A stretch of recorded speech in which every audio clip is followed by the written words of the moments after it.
Have you ever wondered that the rumors, the chilling conspiracy theories we often think exist only in imagination, might actually be true? The Middle Ages, a world shrouded in darkness, where fear was not merely an emotion but an unspoken law shaping every action, every word, every scheme. In the shadows of castles, amid religious rituals and dense forests, secret plots sprouted, weaving themselves into the king's meals, the steps of officials, even into messages sent in coded language. In today's video, we will delve into untold historical mysteries, exploring conspiracies that may sound absurd yet have been proven true.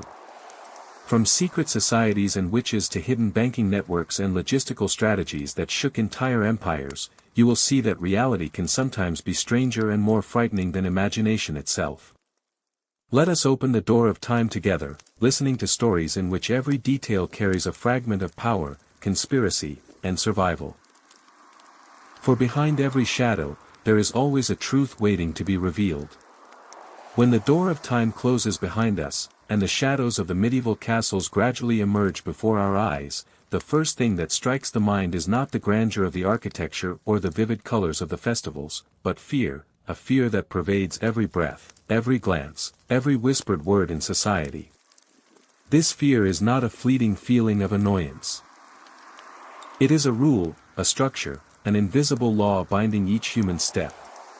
To enter this world, we must understand that the Middle Ages were not just an era of knights, cathedrals, and banners, it was a vivid tapestry of anxiety, where every individual had to learn to coexist with danger and uncertainty, turning fear into the foundation of culture. Imagine a cold evening, when heavy wooden doors slam shut behind you, and fog blankets the surrounding forests of the castle. In candlelit rooms, whispers of poisoning, betrayal, or supernatural forces are passed down from one generation to the next. For a medieval person, space was not merely physical, but a web of hidden traps, where darkness did not just conceal but also pose threats, where every meal, every knock on the door, every glance could harbor danger. It is no wonder that fear became an art of living, an art of vigilance, foresight, and at times, of subtle panic. In medieval society, power was not only expressed through weapons or titles but also through the ability to control the fears of others. Kings, nobles, and clergy alike understood that fear was a more sophisticated tool of power than any sword or fortress. A rumor about a witch could unsettle an entire village, a false report of a plot to kill the king could shake the whole court. In such a context, legends, ghost stories, and silent warnings were not mere entertainment or superstition, but survival maps. Those who understood fear, who knew how to manipulate it, survived. Those who ignored it were crushed by the very panic surrounding them. What is remarkable is that this fear did not exist chaotically or uncontrollably. It was shaped, nurtured, and transmitted through culture, customs, even cuisine and rituals. Every royal meal was a testament. Both a place of enjoyment and a battlefield of the mind. The taster did not merely ensure the king's safety but also served as a living shield in a delicate game of power. A delicious dish might conceal poison, an invitation to a banquet could be a trap. In that world, fear was a companion, but also a strategic weapon, something that made people constantly calculate, observe, and remain alert to the smallest details. Fear did not remain confined to castles. It spread deeply into the lives of common people. Villages, forests, and distant hills became symbols of the unknown, of untold stories, of forces beyond human control. Tales of demons, strange creatures, witches, or wandering spirits were not mere fiction, but ways for medieval people to explain the real dangers around them. When nature was harsh, plagues rampant, or wars erupted unexpectedly, fear was personified, retold, and became an indispensable part of culture, like a lantern guiding the way through a dense night. We must also remember that medieval fear was not synonymous with ignorance. On the contrary, it reflected sophisticated survival intelligence, the ability to analyze risk and respond to uncertainty. When news traveled slowly, and information was censored by power and faith, legends and rumors became means for people to protect themselves, warn one another, or exploit the fears of others. In this grand picture, fear was a language, a silent tool of communication among individuals facing nameless dangers. Moreover, fear inspired culture and art, from folklore, plays, illustrations, to religious rituals and architectural symbols. Fortified castles were not only for defense but also conveyed messages of power and deterrence, reminding people of taboos and the consequences of violating order. Every wall, every stone pillar, every gravel path bore marks of vigilance and anxiety made tangible. This was how fear became an essential part of medieval social structure, inseparable from all relationships, rules, and personal decisions. From a modern perspective, it is easy to judge medieval fear as superstition or paranoia, but in reality, it was a rational response to a volatile and dangerous environment. Medieval people lived with death almost daily, disease, famine, war, poisoning, betrayal. In such a context, fear was a protective tool, a survival manual, a reason to observe, analyze, and act with caution. It shaped social structures, rituals, laws, and even ethical values built on the ability to recognize danger. And from this fear emerged conspiracies, mysterious tales, and legends, not merely entertainment, but the very soul of the era. Looking back, we realize that many conspiracy theories of the Middle Ages were grounded in truth, in discreet actions, in sophisticated survival strategies. Fear did not vanish. It was recorded, interpreted, and transformed into culture, becoming a protective layer for both community and individual, while creating stories that still send shivers down our spines and spark our curiosity centuries later. Ultimately, to understand the Middle Ages, we must understand that fear was the invisible architect of society. It created laws, shaped power, influenced every relationship, and even affected art and culture. Fear kept people alert and cautious, yet it also made them imagine the extraordinary.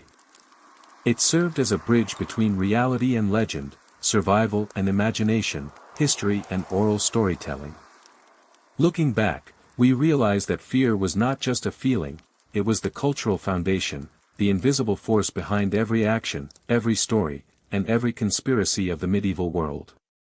And from this point, as fear became the foundation of culture, we begin to see the full picture. A world where power, survival, conspiracy, and legend intertwined, where every step was guided by silent but immensely potent fears. It is this fear that opens the door for us to step into the next chapters, where plots, secret societies, and historical mysteries gradually unfold, layer by layer, revealing the strange yet captivating truths of the Middle Ages. As the veil of medieval fear begins to lift, guiding us through the eerie shadows of forests, folk tales, and legends, the faint light of a candle in the royal chambers paints a different world, a world where power and intrigue are intertwined beyond separation. From the universal fear of the populace, we step into the perilous corridors of concentrated authority, where every meal, every ceremony, every congratulatory word could conceal death. Part 1 showed us fear as a cultural foundation. Now, that same fear becomes a tool of manipulation in the hands of those in power, a weapon far more subtle than any sword or bow. The medieval royal palace was not merely the residence of kings and nobles, it was a matrix of power, where life and death were separated only by a spoon or a well-timed whisper. The royal kitchens, seemingly only a place to prepare meals, were in truth a battlefield of mind and survival, where tasters acted as living shields, protecting the king while demonstrating loyalty or vigilance. Each dish might be poisoned, each cup of wine a test orchestrated by overseers of authority. In such a space, survival depended not on strength or fame, but on the ability to perceive plots, understand human motives, and manipulate fear. The clergy, with their serene demeanor and high religious offices, were not always aligned solely with God. They could be silent spies, gathering information, recording every political development, and reporting back to those who truly held power. In a court, information was a weapon, and controlling it meant controlling the game. Secret reports, selectively spread rumors, and religious rituals, seemingly acts of devotion, were sometimes used as sophisticated screens to conceal political designs. When power wavered, plots emerged, creeping from dining halls and corridors into the solemn ceremonies themselves. Intrigue within the palace was not merely the story of kings and officials, it was a miniature universe of human nature, where greed, fear, loyalty, and betrayal coexisted. A look, a whispered word, or a suspicious glance could signify a conspiracy. In this environment, no one was harmless, and nothing was coincidental. Every action was weighed, every word assessed for strategic value and potential consequence. That is why so many events of the medieval court, from infamous poisonings to power grabs, still leave us both astonished and in awe of their intricate sophistication. Alongside power and strategy, divine rituals played a crucial role in sustaining and masking intrigue. From coronations to daily religious ceremonies, every act was justified by divine authority, creating a veneer for earthly ambitions. Religious reverence and prestige became political tools, prayers, rituals, and sacred symbols could serve as methods to control the populace or assert the king's absolute power over court and subjects. When divine authority and plotting intertwined, the line between truth and deception, morality and cunning, blurred, and it is precisely this blend that rendered life in the medieval palace deadly captivating. Beyond protecting the king, palace intrigue was a game of personal survival. Officials, chancellors, ladies-in-waiting, and even servants had to employ intelligence and intuition to navigate the traps of power or occasionally leverage plots to advance. In that world, loyalty was not always born of goodwill, but of calculation, awareness, and fear. Fear became a companion, yet also a double-edged sword. Those who mastered it survived, those ruled by it disappeared from the chessboard of power. Moreover, the sophistication of palace intrigue was evident in how information was managed and conveyed. News did not drift freely, it was filtered, evaluated, and only disseminated in ways advantageous to the powerful. Rumors of betrayal, poison plots, or hidden court secrets were not merely stories, they were psychological tools to control, warn, or manipulate others. A delayed letter, a timely whisper, a suspicious glance could alter the fate of an entire dynasty. Thus, mastering and utilizing information became an indispensable survival skill for anyone within the palace walls. Life in a medieval royal palace, with all its ceremonies, banquets, and divine rituals, was not only a tableau of power and luxury but also a complex web of intrigue, where every act carried strategic significance, every word could be a trap, and every person played dual roles, servant and observer, victim and strategist. There was no room for subjectivity or complacency. Only caution, vigilance, and the ability to read people mattered. Within this context, palace plots became the essence of power. They were not fictional tales but the harsh reality of a society in which survival was inseparable from authority. Dangerous feasts, divine rituals, probing glances, all wove a complex network where only the astute could survive and find ways to ascend. It was the mix of fear, power, strategy, and flexible morality that created the endless fascination of the medieval court, making stories of poisoning, espionage, and sacred rites continue to astonish and intrigue us to this day. And from this understanding, as we see that intrigue was not the exception but the rule in the royal court, the door opens to the next chapters. Where secret societies, witches, and hidden forces beyond the church's control emerge, continuing to unveil the secrets of a medieval world rife with plots, power, and unbelievable, captivating stories. As the flickering lights of royal feasts and divine rituals gradually fade, giving way to the pitch-black shadows of forests and remote paths, we step into another world, a world where faith, life, and fear blend into stories no one dares to speak aloud. If Part 2 guided us through the intricate intrigues of the palace, now the door opens to the world beyond the court, where secret societies and witches survive in the shadows, creating a parallel social order, a realm the Orthodox Church cannot control yet constantly seeks to dominate.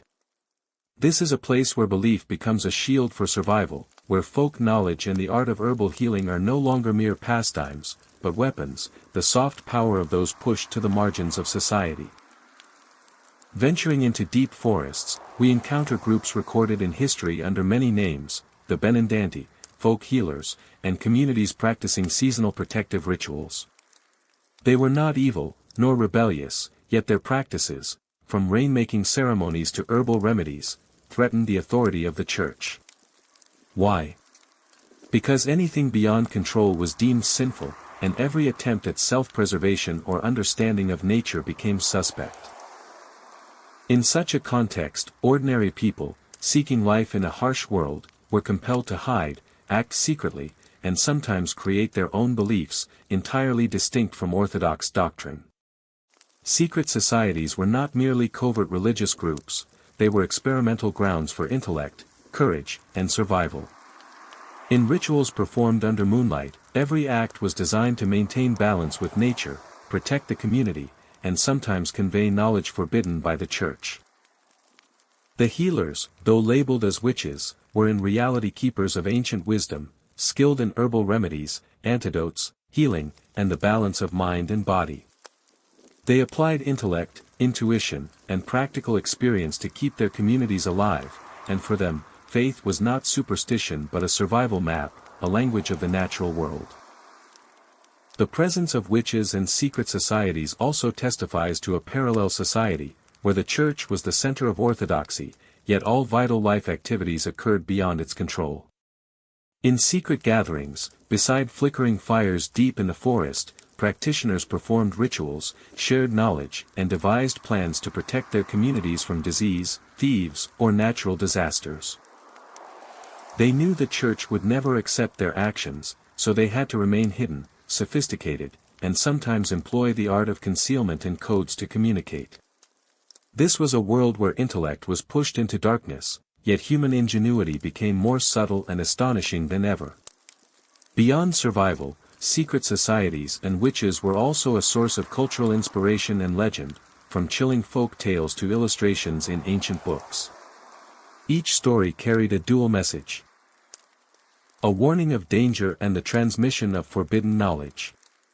Moonlit rituals, bundles of herbs, incantations, or magical symbols were not blind superstition but the language of experience and wisdom, the medieval way of coping with a world full of peril and uncertainty.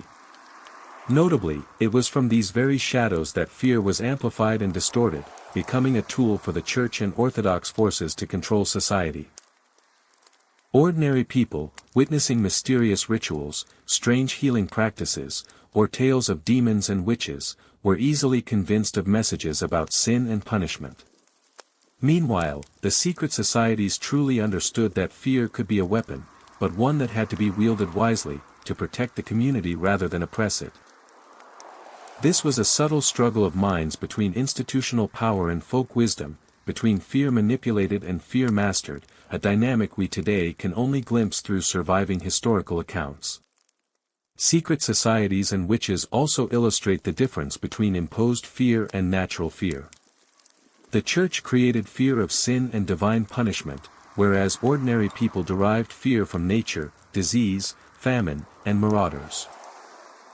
They transformed fear into strategy, ritual, and practical knowledge, creating a parallel culture in which folk beliefs became survival mechanisms, and witches were not villains, but those brave enough to persist in a harsh world.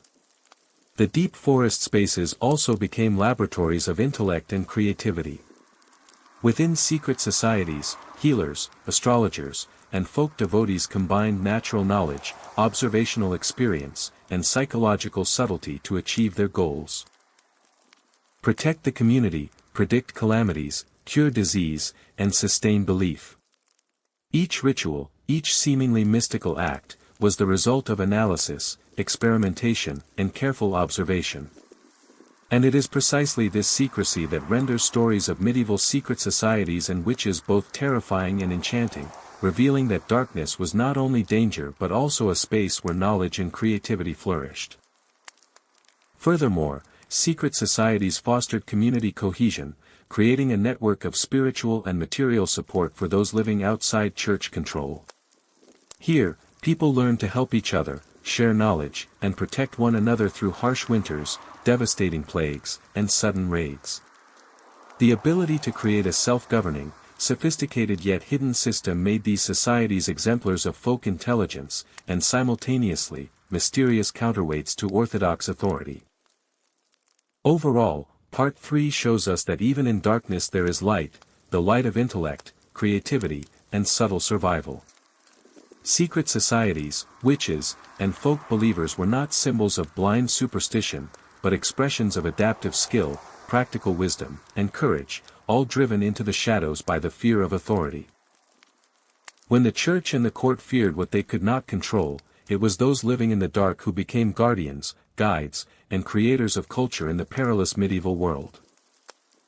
From here, as we understand that darkness is not a realm of absolute evil but a crucible of survival and intellect, the next door opens, leading us to secret empires, hidden banks, and concealed treasures, where power, intrigue, and wealth intertwine, continuing to unveil the strange and mesmerizing mysteries of the Middle Ages. As the shadows of secret societies and witches unveiled the tapestry of folk wisdom, survival, and belief, we are drawn even deeper into another layer of medieval power. A realm where secrecy is not merely for community protection, but a weapon that influences the whole of Europe. If in the deep forests fear and folk wisdom gave rise to secret societies, now the established power, organized into hidden empires, truly represents a world where intrigue, money, and information converge to create superlative strength. This is the realm of the Knights Templar, the Church, and treasures never meant to be revealed, where power is not only force, but knowledge, accounting, codes, and sophisticated strategy. The Templar Knights, clad in gleaming armor and wielding majestic swords, were not just warriors, they were treasure managers, transcontinental financiers, masters of strategy and intelligence. Their banking system operated as a secret network, lending, collecting debts, and safeguarding the wealth of kings, nobles, and the church, far surpassing any public institution. The wealth and power of the Templars instilled fear in kings, while simultaneously giving rise to countless rumors, whispers, and conspiracy theories.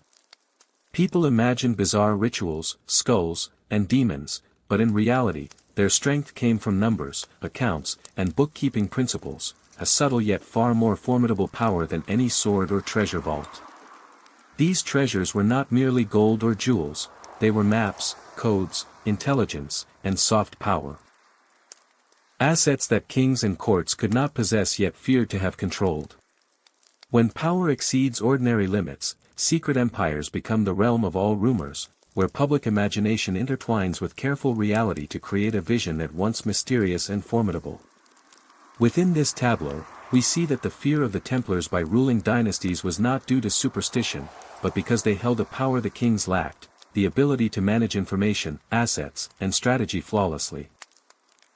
The Church, with its spiritual authority, was no bystander. Its power did not lie solely in cathedrals, rituals, or doctrines, but also in the control of information, shaping public opinion, and maintaining social order. When the Church cooperated or opposed secret empires like the Templars, it became an essential part of the power structure, generating layers of rumors, letters, and rituals that, if properly decoded, reveal an underground world where power is distributed and controlled with subtle precision. The combination of the Church and secret organizations created a complex network of influence, where every action, from building a cathedral to sending a letter, could be part of a larger strategy.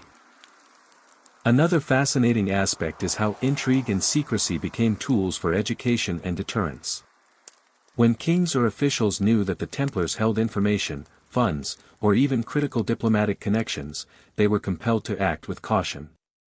Fear was used to maintain order and encourage compliance. These secrets did not merely safeguard the power of the Templars or the Church, but shaped the entire functioning of medieval society, from economics and politics to religion. Moreover, secret empires were also centers for the formation and preservation of knowledge. Not everything hidden was evil or greedy, much information about medicine, astronomy, military strategy, and even architectural techniques was carefully safeguarded, protected from destruction or misuse. Those within the Templars or similar organizations understood that knowledge is power, and power remains sustainable only when controlled and defended. Thus, concealing treasures, information, and secrets became an art, a delicate balance between personal gain, collective authority, and organizational survival. Another striking feature is how rumor, legend, and truth intertwined, making secret empires simultaneously terrifying and captivating. People imagined mystical rituals, skulls, and demons, but in reality, these monsters symbolized organizational strength, information control, and the ability to manipulate power. Historical fact and folk imagination blended to portray the Templars as both mighty and enigmatic, ensuring that stories about them endured for centuries and became endless inspiration for modern conspiracies. Beyond power, the Templars were a test of leadership and strategy. They operated like a superorganization. Every loan, letter, construction project, or military campaign was meticulously calculated. They knew a small mistake could collapse their influence, while precise planning could allow them to control an entire region or dynasty. This perfection in management and organization made the Templars a model of sophisticated power, where strength was measured not only by force but by the ability to operate information and resources with absolute mastery. Astonishingly, over time, these secrets did not vanish. They were preserved through manuscripts, records, and legends, forming a network of knowledge and power that spanned centuries. Treasures were not merely material, but knowledge, experience, and strategy, enabling subsequent generations to learn, analyze, and uncover methods of sophisticated power operation that still leave us in awe today. Ultimately, Part 4 demonstrates that true power does not lie on the surface, but in what is hidden, in undisclosed information, in plans understood only by insiders. The Templars, the Church, and concealed treasures are evidence of the strength of secrecy, strategy, and subtle intelligence, and a reminder that all authority, no matter how grand or imposing, exists alongside mysteries that only the perceptive can uncover. As we see the full picture of these secret empires, where gold, information, and power intertwine, the door opens to the next chapters, where plagues, panic, and hidden knowledge continue to weave frightening yet historically accurate stories, guiding us deeper into the intricate conspiracies of the medieval world.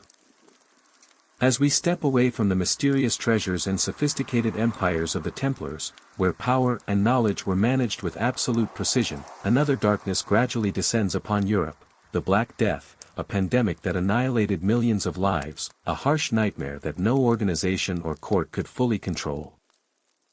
If Part 4 led us into organized conspiracies where information, money, and power combined into intricate systems, we now enter a world where fear cannot be managed, and panic becomes a tool, either to protect or to manipulate.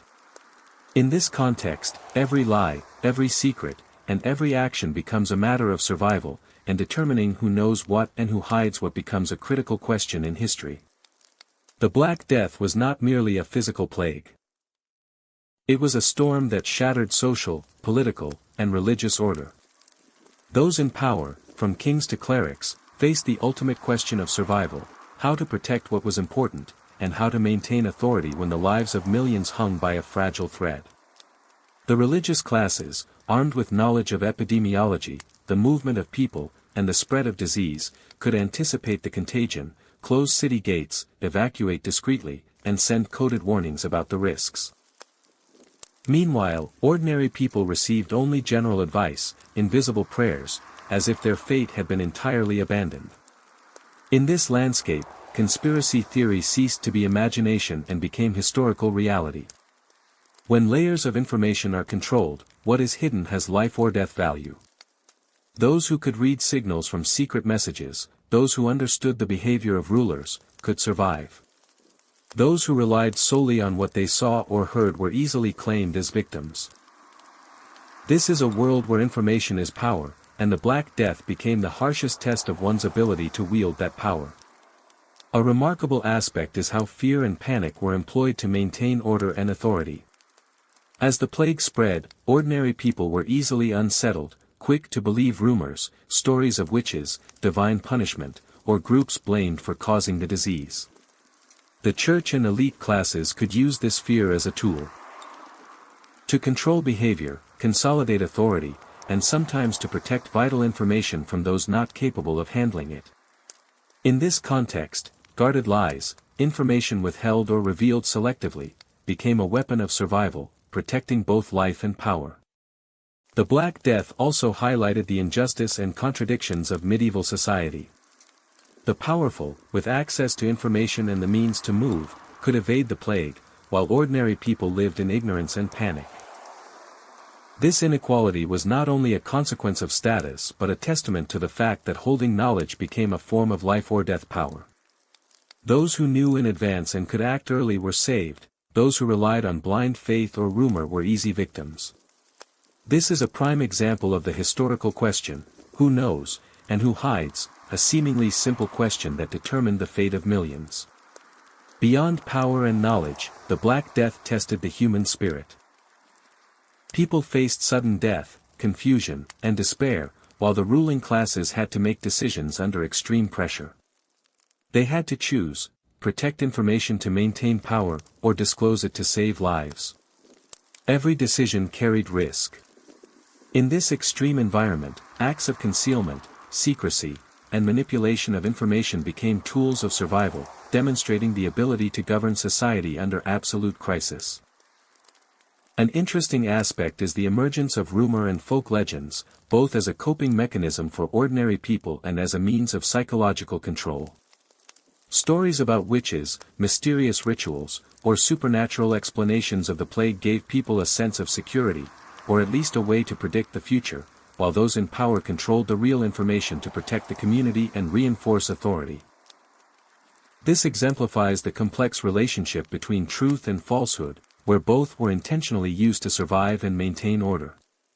The Black Death also demonstrated the power of the perceptive in using information. Officials, clerics, and those in authority knew how to keep critical knowledge for themselves while disseminating controlled information to achieve strategic goals. Those who could decode signals, read between the lines of secret messages, could influence events and even change the fate of entire regions. It was a lesson in survival about how power and knowledge operate during a crisis, proving that in history, death was not only determined by disease, but by who knew, who kept secrets, and who acted wisely. In sum, Part 5 shows that the Black Death was not only a medical tragedy but a social and political catastrophe. Guarded lies, protected secrets, and carefully weighed decisions all contributed to the survival and power dynamics of medieval Europe. It reminds us that history is not written solely by victories or disasters, but also by concealed information, hidden secrets, and subtle decisions made under extreme pressure. And from here, as we understand that fear, information, and power became a survival triangle during the pandemic, the door opens to the next chapters. Where hidden figures, assassins, imposter rulers, and secret bloodlines emerge, continuing to unveil the terrifying and captivating mysteries of the medieval world, where truth and rumor are never simple, and every decision carries unforeseen conceit. As we step away from the harrowing nightmare of the Black Death, where life and death were dictated by information and secrecy, a new layer of darkness unfolds before us. Hidden figures, individuals and stories that history seems intent on concealing, yet which leave chilling traces in ancient records. If Part 5 revealed how fear and information became tools of survival during the pandemic, we now enter a world where death, power, and identity are concealed at all costs, where every step, every action, could alter the fate of a kingdom or even an entire nation. The Middle Ages were the era of assassins disguised as clerics. Shadowy figures trained not only to kill but to manipulate, intimidate, and sow terror. These figures appear not only in folk tales but also in actual secret records, texts understood only by the most knowledgeable. In each assassination, it was not merely the sword or dagger that mattered, but strategy, planning, and the finesse of controlling information. The assassin became a tool, but also a symbol of the power of the hidden and the ability to command the boundary between life and death. Beyond assassins, the Middle Ages also saw false kings, those who disguised themselves to survive or manipulate power. A lost prince might appear in a tavern, a king could feign death to escape a conspiracy. These identities were never fully clear until meticulous records were analyzed. This reveals a world where identity and power could be adjusted, concealed, or transformed according to the needs of survival. Stories of imposter kings and disguised individuals are not only fascinating but demonstrate human adaptability and the survival instinct in an age fraught with danger. Secret bloodlines also played a pivotal role. In many noble families, hidden lineages, clandestine marriages, or illegitimate offspring altered the balance of power. Genealogical records, often presented as historical accounts, concealed schemes, influence, and secrets regarding succession. Those who held knowledge of bloodlines could determine thrones, shift alliances, or manipulate entire dynasties. This vividly illustrates that power was not solely in armies or wealth, but also in bloodlines, identity, and carefully guarded secrets. What is striking is that in this world, the line between truth and rumor was so blurred it nearly vanished. Every story of assassins, imposter kings, or secret bloodlines contained two layers. One of factual events, one of contemporary fear and imagination. This ambiguity made medieval history a complex map, where even the smallest actions could produce long-lasting, unpredictable effects. It is this very obscurity that renders the Middle Ages irresistibly captivating, evoking both curiosity and shivers at the hidden figures within. These hidden figures were not merely symbols of death and power but guardians of secret responsibilities. Protecting knowledge, treasures, or people society was not yet ready to acknowledge. Assassins did more than kill, they maintained order. Imposter kings did more than deceive, they created survival opportunities for dynasties or nations. Secret bloodlines were not only personal mysteries but instruments that shaped political, economic, and social destiny. Within every action lies a delicate balance between survival, power, and ethics, where every decision carried existential weight. The realm of these hidden figures is also where history and legend intersect, producing tales both real and imagined. Records of assassins, imposter kings, or secret bloodlines are often shrouded in sensational details and chilling folklore, making it difficult for later generations to distinguish fact from fiction. Yet it is precisely this blending that creates dramatic beauty and irresistible allure, compelling us to follow these medieval stories, where anything could happen, and every act held life or death significance. Hidden figures also exemplify the sophistication of strategy and the art of information control. They understood that survival required not only strength or weaponry but wisdom, analytical ability, and anticipation of opponents' actions.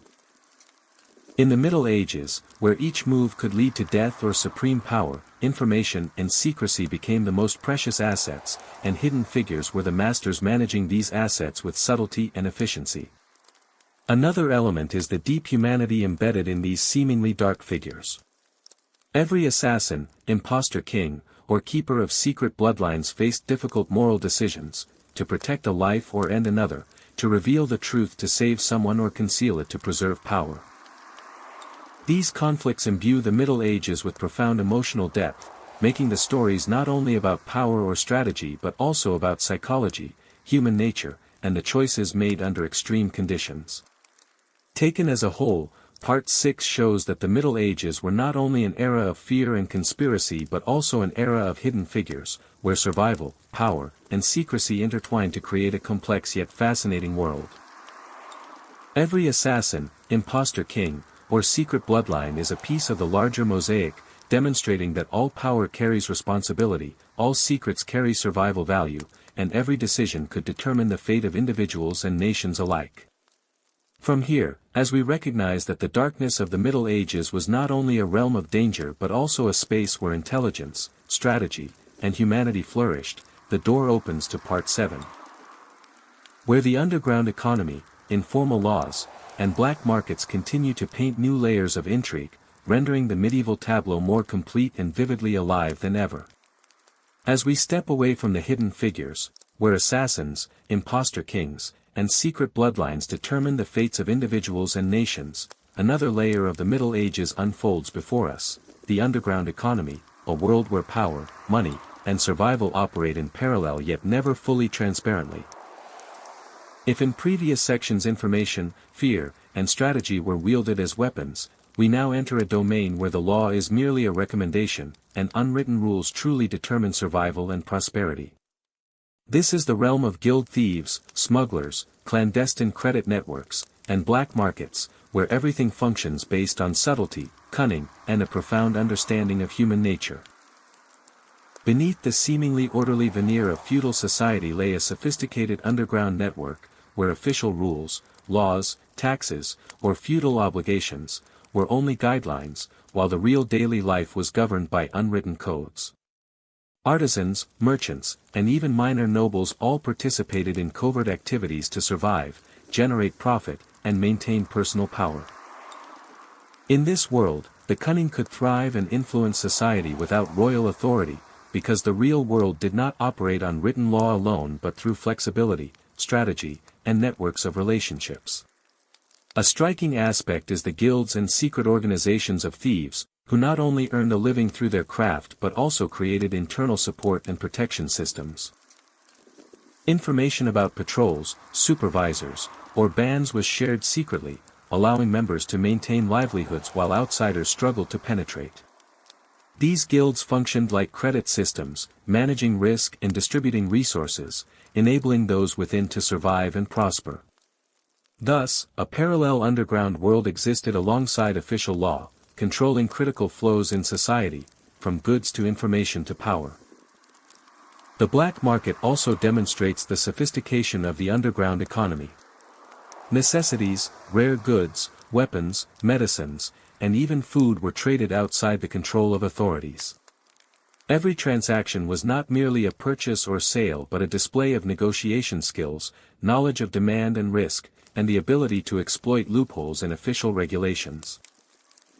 Those who understood the unwritten rules of the underground markets thrived, while those who relied solely on official law risked failure or elimination. This proves that, in many respects, the law was advisory, while survival depended on navigating the interplay of official and hidden rules. Another notable feature was the covert credit network, where lending, interest, and debt collection were governed by their own rules without legal documentation. Participants knew how to assess risk, anticipate human behavior, and build trust based on reputation and personal relationships. This capability allowed them to survive and prosper in a society where official laws could not cover everything, where real power lay in those who controlled information, knowledge, and financial flows. The underground world was thus not only illicit but also a finely tuned mechanism of survival honed through experience and intelligence. The medieval underground economy also displayed remarkable adaptability to social upheaval and natural disasters. When war, plague, or famine struck, official systems often stalled, yet the underground networks continued to operate, coordinating resources, and supplying food, weapons, and essential services to those who understood the system. This demonstrates the resilience and flexibility of informal networks, explaining why authorities in many cases depended on underground power to maintain social order. Additionally, creativity and cunning were indispensable in the underground economy. Artisans, merchants, and even smugglers had to exploit loopholes, outwit rivals, and maintain competitive advantages, creating a world that operated alongside official society yet functioned with extraordinary efficiency. This sophistication reveals that survival in the Middle Ages was not only about strength or overt power but also about observation, analysis, and intelligent action in the shadows. Another important aspect is the interplay between the underground economy and official authority. Those in power often relied on the underground economy to sustain finances, information, or resources for military, political, or diplomatic campaigns. Conversely, those involved in underground networks needed to understand how official power operated to avoid suppression and exploit opportunities provided by lax laws. It was a delicate symbiosis, where survival and prosperity depended on balancing the public and the hidden worlds. Significantly, the underground economy was not merely a survival tool but also a training ground for social skills and strategic thinking. Participants learned to assess people, anticipate behaviors, build relationships, and make decisions under extreme pressure. This was a practical education where mistakes could cost lives, and success conferred long-term influence and power. Taken as a whole, Part 7 shows that the Middle Ages were not only an era of war and overt authority but also of the underground economy, where survival, power, and cunning intertwine to create a sophisticated, resilient, and dramatic system. Thieves, underground merchants, black market lenders, and informal traders exemplify the extraordinary adaptability, creativity, and intelligence required to navigate this hidden world, demonstrating that true power resided not only in thrones or churches but in the skillful operation between layers of society and shadow networks. From here, as we grasp the full picture of how power, money, and information ran parallel to official law, the door opens to Part 8. Where the opulent world of Qiang, with its art, refinement, and pleasures, continues to expand the medieval tableau, guiding us from the shadows of the underground into the refined, colorful, and complex experiences of an entirely different yet equally intricate realm. As we step away from the shadowy underworld of the Middle Ages, where power, money, and cunning operated alongside official law, an entirely different realm unfolds before us. The sumptuous world of Qiang, where light and shadow, pleasure and art, merge into a refined, magnificent, and deeply emotional tableau. If Part 7 revealed the power of secret networks and underground economies, now we enter a world that does not run on force or rules, but on aesthetics, knowledge, and the art of emotion. Here, every breath, every rhythm, every hue becomes a language, narrating stories of humanity, society, and the most intricate relationships. The streets and salons of Qiang are not merely physical spaces but living emotional worlds, where art is elevated as a means of communication and pleasure becomes a path to understanding and empathy. Tea houses serve not only beverages but also philosophy and poetry infused into every breath, where guests discuss life, politics, and philosophy, yet not a word ever feels coarse or trivial. Music, calligraphy, painting, and theater form a subtle network of expression, allowing people to convey what ordinary words cannot. This demonstrates the extraordinary development of emotional and intellectual life, where beauty itself becomes a medium to connect people. A central feature of this world is the reverence for refined pleasure. Unlike societies where power and wealth measure worth, in Qiang, pleasure is seen as an art of living, a means to explore oneself and understand others. Courtesans are not commodities but artists, skilled in conveying emotion, thought, and experience through music, gesture, language, and gaze. They create a space where feeling is elevated into a sophisticated language, where empathy, attentive listening, and understanding become cultural norms. The hidden gardens, retreats for artists and nobility, provide private spaces to remove social masks, where individuals can reveal themselves without fear of judgment. They are evidence of a society elevated in spirit, where communication transcends mere words and takes place through gestures, music, poetry, and visual art. These spaces show that the true value of culture lies in nurturing emotion, intellect, and spirit, not simply in power or wealth.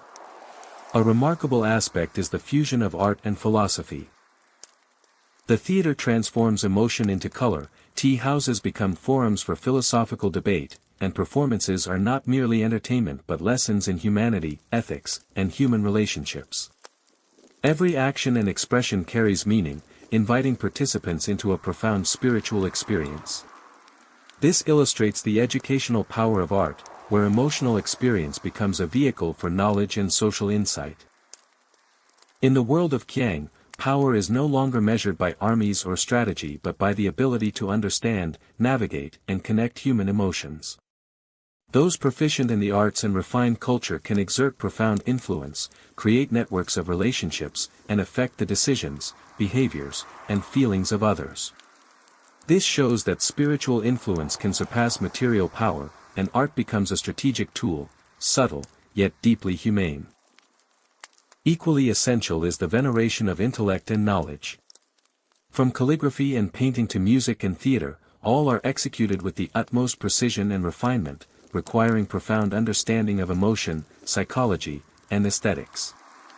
This attests to a sophisticated culture in which mental skill and sensitivity are supreme values, inviting every individual to cultivate intellect, emotion, and spirit simultaneously. The sumptuous world of Qiang also tests human subtlety in social interaction. In tea houses, gardens, or theaters, people learn to read emotions, anticipate behavior, and adjust themselves to context, while respecting the delicate rules of artistic communication. This exemplifies the art of socialization, where the skill of navigating relationships and understanding human psychology becomes crucial for interaction and influence. Another dimension is the harmony between personal pleasure and social responsibility. Refined experiences are not merely for individual enjoyment but help to form community, where sharing, empathy, and understanding are honored. Artists, courtesans, and participants do not simply seek pleasure, they generate spiritual value for others, elevating personal experience into a social art of communication and influence. This demonstrates the power of refined culture to build community and connect people. Taken together, Part 8 shows that the sumptuous world of Kiang is not only a realm where pleasure and art flourish but also a space for learning, understanding, and human connection. It reveals another facet of history and society, where subtlety, emotion, and art become tools of power, education, and communication. In this world, every action, every rhythm, every gesture carries meaning, inviting people into a profound experience where intellect, emotion, and aesthetics operate in harmony. And from here, as we have witnessed a world both refined and emotionally rich, the door opens to Part 9, where secret gardens and journeys of healing are revealed, showing that behind all beauty and pleasure lie spaces to nurture the soul, remove masks, and find the deepest comfort in human life. As we step away from the sumptuous world of Kiang, where pleasure and art became the refined language of emotion and intellect, an entirely different realm unfolds before us, the secret gardens, spaces where music, poetry, and delicate gestures give way to stillness, reflection, and the healing of the soul. Whereas in Part 8 we learn to perceive, interpret, and connect through art, here, in the secret gardens, humans learn to remove their social masks, confront themselves, and rediscover profound inner peace. In this space, all external beauty and pleasure lose significance if not accompanied by inner stillness and understanding. These secret gardens are not merely retreats from urban bustle or political power. They are the convergence of intellect, emotion, and spirit, where one can find balance between the external and the internal, between person and person. Every winding path, every flowering bush, every moonlit pond becomes a tool to guide the soul, leading individuals on a journey of healing, introspection, and the acknowledgement of pain, loneliness, and past failures. In these spaces, stillness is not only the absence of sound but the profound presence of consciousness, observation, and empathy. Remarkably, these gardens are not open to all but reserved for those chosen, individuals ready to face their fears, pain, or hidden secrets. This underscores the value of selectivity in the process of healing. Not everyone is prepared to confront themselves, and only with proper guidance can one truly experience serenity and inner peace. Each garden becomes a space of spiritual education, where lessons in patience, endurance, and forgiveness are manifested through subtle details, a blooming flower, a flowing stream, or light filtering through the trees. These secret gardens are also places where artists and nobility communicate without words, where listening, empathy, and understanding replace conventional forms of interaction. Here, one learns to listen not merely with ears but with the heart, realizing that full presence and attention are the most profound means of conveying spiritual value. Artists in this space do not sell art or pleasure, they offer empathy, solace, and the ability to help others confront themselves, a spiritual treasure that power or wealth cannot buy. Another key aspect of these gardens is that the journey of healing is not merely individual but communal. When people remove their masks and find inner peace, they generate positive energy that radiates and influences those around them. This demonstrates that deep spiritual experience is not only a personal privilege but also a social responsibility, as inner harmony fosters and sustains community cohesion. Secret gardens thus become centers of spiritual and social restoration, where individuals capable of connecting through emotion and intellect create networks of healing together. The stillness of the garden also encourages reflection and self-awareness. Standing before a moonlit pond or walking along flower-lined paths, each person is invited to look inward, recognize their fears and hopes, and learn to forgive themselves and others. This illustrates the capacity for self-healing and spiritual growth, showing how physical and spiritual spaces can merge to guide individuals toward understanding and tranquility. A striking feature is the interplay between art, nature, and the healing of the spirit. The garden is not only visually beautiful but also designed to engage natural sounds, scents, and tactile sensations, creating a holistic experience. Every detail, from the arrangement of plants, the layout of paths, to the positioning of ponds or light filtering through leaves, is carefully considered to create a harmonious rhythm, balancing emotions and mood for those who enter. This demonstrates that a culture of healing is not merely theoretical but a vivid, comprehensive, and artful experience. The secret gardens are also spaces where stories are told without words, where every step, detail, and sound becomes a medium to convey emotion and intellect. Visitors learn to understand messages intuitively and sensitively, developing empathy and deep insight into themselves and others. This testifies to the power of space and art in shaping awareness and nurturing the soul, showing that spiritual experience can transcend language and time to create profound value. Notably, the healing journey is never linear or swift, it unfolds in stages: awareness, confrontation, learning, acceptance, and transformation. Secret gardens are spaces that challenge patience, endurance, and emotional resilience, helping individuals develop comprehensively, not only spiritually but also in their capacity to manage emotions and build sustainable social relationships. This demonstrates that the process of healing is an art that requires practice, experience, and respect. Taken together, Part 9 shows that secret gardens are not merely refuges from the outside world but centers of spiritual healing, where individuals learn to listen, understand, forgive, and cultivate inner intellect. They elevate the spiritual experiences of Part 8 to a higher level, not only feeling and connecting but also transforming those experiences into peace, compassion, and the capacity to share with others. Each garden reminds us that beneath every beauty and pleasure lies a space to nurture the soul, remove masks, and discover profound serenity. And from here, having traversed this world of stillness, healing, and empathy, the door opens to Part 10. Where Alexander the Great and his great logistical machine appear, showing that even in the midst of remarkable conquests and power, the subtlety of management, organization, and information remains decisive, linking the entirety of medieval history and the sumptuous world to timeless intellect and strategy. As we step away from the secret gardens, where stillness, emotion, and the healing of the soul create a sacred space for self-confrontation and inner peace, a new tableau unfolds before us. The grand logistical and strategic machine of Alexander the Great. Whereas the previous sections showed us the power of information, authority, and art in shaping emotions, society, and culture, we now confront a living testament that victory, power, and greatness do not reside solely in personal strength or military genius but in the ability to manage, organize, and execute every detail flawlessly.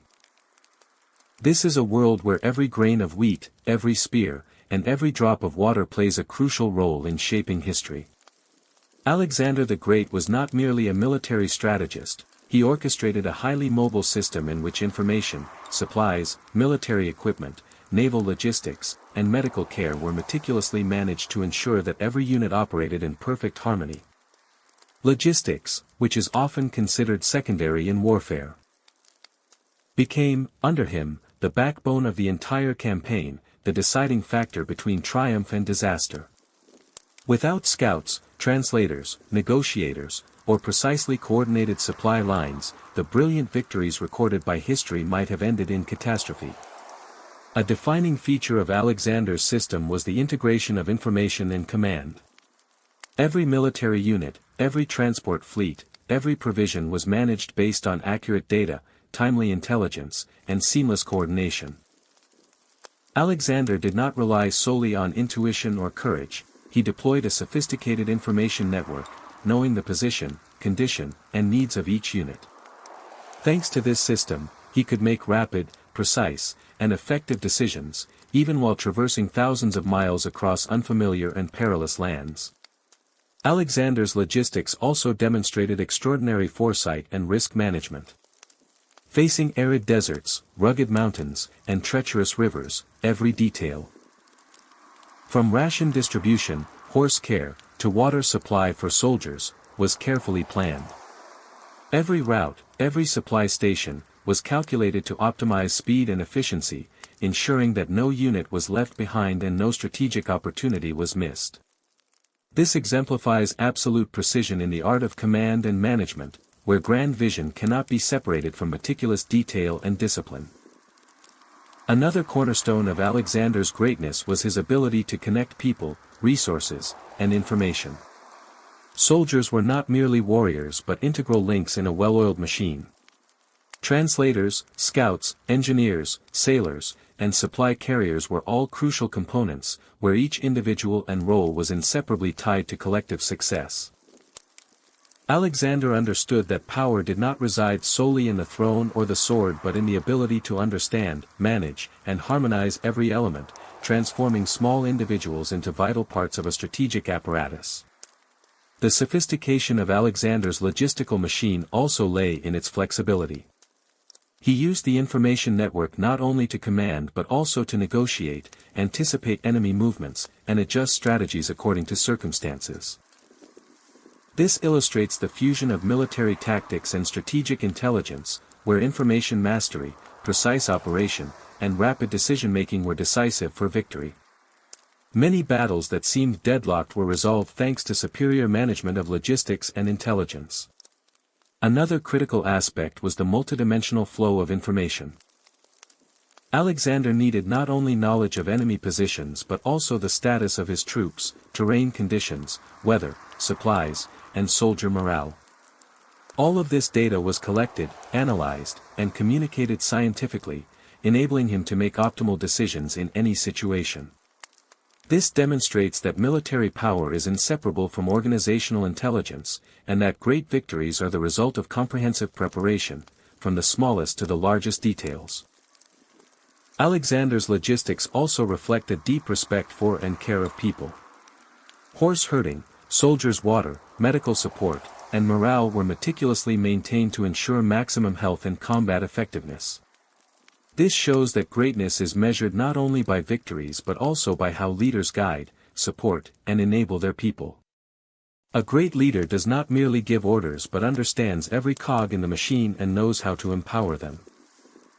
Equally important was the speed and mobility of the entire system. Alexander recognized that warfare is not just about force and tactics but also about velocity, responsiveness, and optimal use of time. Transport fleets, supply convoys, mountain passes, grasslands, and rivers were all coordinated like a synchronized machine, ensuring that his army could move faster than the enemy, reach objectives first, and create strategic advantages. This exemplifies the perfection of integrating organization, information, and strategy. Taken as a whole, Part 10 shows that Alexander the Great achieved victory not solely through military genius but through the ability to organize, operate, and integrate all elements, from logistics, intelligence, command, to human psychology, into a flawlessly functioning machine. Each campaign is a lesson in intellect, organization, flexibility, and foresight. From provisions, stabling, water, medical care, transport fleets, mountain paths, to information transmission, every detail was precisely calculated, proving that greatness is not only vision but also the mastery of managing and executing every single detail flawlessly. And from here, having journeyed through the entirety of this saga, from the fears of the medieval era, palace intrigues, secret societies and witches, underground economies, the sumptuous world of Qiang, secret gardens, to Alexander's grand logistical machine, the complete picture emerges. 3 worlds, 3 colors, yet one profound truth.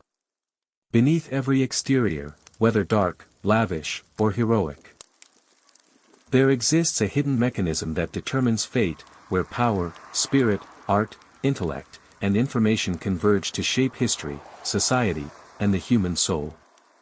As we step away from the grand logistical machine of Alexander the Great, where every grain of wheat, every spear, and every drop of water operates with the precision of a living heartbeat, a panoramic vision unfolds before us, 3 worlds, 3 colors, yet bound by a single, subtle red thread that runs through all of history. From the fears and intrigues of the medieval world, we learned how humans operate in shadows and dangers, from the sumptuous world of Qiang, we saw how refined art and pleasure become a language connecting people, and from Alexander's logistical apparatus, we discover that power and victory are inseparable from organization, information, and precise command. Looking back over the entire journey, one red thread becomes clear: hidden mechanisms determine destiny. Whether that of an individual, a community, or all of humanity. These three worlds, seemingly disparate, are united by fundamental principles of power, knowledge, emotion, and control. The medieval world teaches us that fear is not merely an emotion but a tool to shape society, a driving force behind intrigue, order, and even mysticism.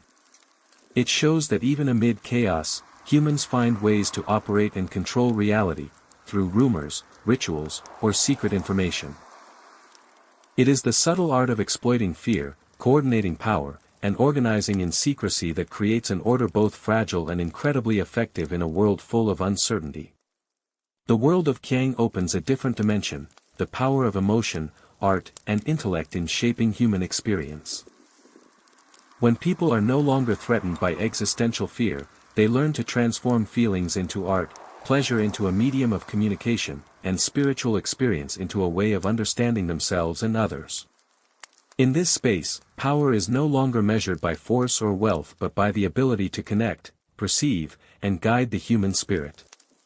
Qiang demonstrates that knowledge and art are also instruments of power, but subtle, humane, and spreading invisibly yet profoundly. Alexander's logistical machine brings us to yet another perspective: power organized, operated, and coordinated through detail, information, and absolute discipline. From scouts, translators, and negotiators to provisions, stabling, water, medical care, and transport fleets, every detail is integrated into a perfect system, making victory not a matter of luck but the inevitable result of preparation, coordination, and intelligent foresight. This proves that greatness is not only vision or personal strength but also the capacity to organize, manage, and synchronize every element. It is living proof that power and success are always tied to operational mechanisms, whether in war, society, or the realm of the spirit. Taken together, these three worlds, medieval, Qiang, and Alexander, form a complete circle of human experience, from fear and intrigue to pleasure, art, organization, strategy, and triumph. Though each world has its own color, rhythm, and rules, they are connected by the red thread of hidden mechanisms, control, and information, rarely seen yet always decisive. Fear, pleasure, and power are merely appearances, outward expressions of subtle, invisible, and potent mechanisms at work. A key insight of this synthesis is the relationship between humans and systems, between the individual and the larger mechanism. In the medieval world, humans navigate survival through intrigue and fear. In Qiang, they learn to operate their spirit and emotions to connect and elevate communal value. In Alexander's machine, they learn to coordinate details and information to achieve victory. Through this, we understand that every action, whether in darkness, light, or on the battlefield, is part of a larger system, and success or failure is determined by the ability to recognize, coordinate, and operate that system. The red thread running through all three worlds is the capacity to perceive and strategically use information. In court intrigues or the underground economies of the medieval era, information was power. In Qiang, emotional, spiritual, and artistic intelligence connected people. In Alexander's machine, accurate, timely, and detailed information was a matter of survival. Regardless of surface differences, information remains central to human control, prediction, and shaping outcomes. Another critical point is the connection between emotion, intellect, and strategy. Across the 10-part journey, we see that humans are not driven solely by strength or logic but are influenced by fear, pleasure, loyalty, and artistic spirit. The subtle ability to recognize and operate these emotional factors, from gestures, glances, and expressions to music, poetry, and military strategy, is what differentiates failure from victory, chaos from order. Humans remain central to any system, and understanding them is the key to operating any mechanism. This synthesis also underscores the importance of preparation and foresight. From epidemic prevention in the medieval era, managing treasures and rituals, to planning logistics, water, and horse stabling for soldiers, all demonstrate that foresight and preparation are decisive factors. No victory is random, and no lasting success is possible without the smooth operation of systems. From the micro to the macro. Finally, the summary reveals a universal truth: behind every appearance, whether the darkness of fear, the light of pleasure, or the glory of triumph, there is always a hidden mechanism, a red thread, determining destiny and final outcomes. Recognizing this thread means seeing through the surface, understanding the operating system, and precisely coordinating every element, from people to material, emotion to information, strategy to art. This is the profound lesson of the entire journey. The ability to perceive and operate the mechanisms within is the key to influencing, mastering, and shaping history as well as the human spirit. Overall, this synthesis is not merely the conclusion of the 10-part journey but a map of mind, intellect, and strategy, helping the reader understand the connections among the three worlds, the power of hidden mechanisms, and the red thread that runs through them. It reminds us that all power, art, knowledge, and emotion must operate within a system to be effective, and that recognizing, harnessing, and orchestrating that mechanism is the path to success, peace, and greatness. And from here, as the synthesis is complete, the viewer draws a vital lesson. Whether confronted with the fears of the medieval world, the pleasures of Qiang, or Alexander's victories, the determining factor is not luck but the ability to perceive, operate, and refine the red thread, the hidden mechanism that connects everything, opening the door to reflection, learning, and the sophisticated application of these truths in modern life.